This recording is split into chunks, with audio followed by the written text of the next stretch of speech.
Globe, Thursday, February 11th, 1915. Carrie Davies, now in jail hospital, is not confined to bed but has had several fits. All day Tuesday, the girl sobbed and refused to be comforted or take any meals. She slept little at night, and it is stated had several epileptic fits, to which she is supposed to be subject.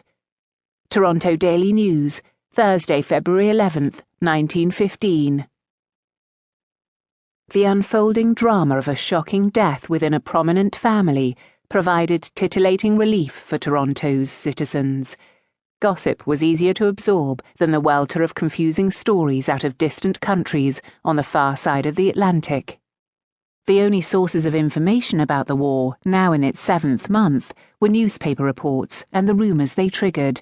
There was no radio, let alone any of the information technology we take for granted today. Television, internet, streamed videos of battles in real time, captured on cell phones by ordinary citizens. In Carrie's world, newspaper readers were accustomed to getting the news when it was at least a day old, and to wondering if it had already been overtaken by events. The official story in early February 1915 was that the war was going well.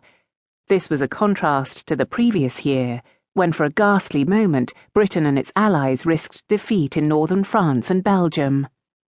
Grey-uniformed German troops had headed for Belgium in 550 trains a day, some with "to Paris" chalked on their sides. By late August, German forces had captured Brussels, massacring civilians and pushing the remnants of the Belgian army out of the way as they moved into northern France.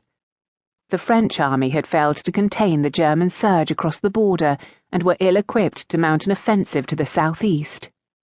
French troops went into battle in eye-catching blue coats and brilliant red trousers that, in Adam Hochschuld's words, had long made them the most flamboyantly dressed of Europe's foot soldiers. It was a matter of Gallic pride. When a reformer at a parliamentary hearing had suggested toning down the colours 2 years earlier, the Minister of War had bellowed, "Jamais! Le pantalon rouge, c'est la France!" In case the vivid uniforms were not enough to guide German snipers, there was sound as well. Brass bands often led French infantry units into the attack. Nevertheless, disaster had been narrowly averted. The French had halted the German advance towards Paris at the First Battle of the Marne in September, and the following month the British had crushed a clumsy German attack in the First Battle of Ypres. Canadians had been shocked by the horrendous casualties during these first 3 months of the war. The French lost 800,000 men, 300,000 dead, and the rest wounded or taken prisoner, and the British suffered a total loss of 95,000. Canadian newspapers described in blood-curdling detail how corpses littered the ground where Allied troops spent November and December extending the network of trenches and getting their first taste of the months of misery ahead. Winter weather meant that the trenches were soon flooded and foul, and guns clogged with mud. Since Christmas, the Western Front had been relatively quiet. Yet during this first year of fighting, an air of unreality lingered. Saturday Night had published a letter from an English officer in the North Staffordshire Regiment about the events on Christmas Day, 1914, when German and British troops mingled freely in no man's land between the trenches.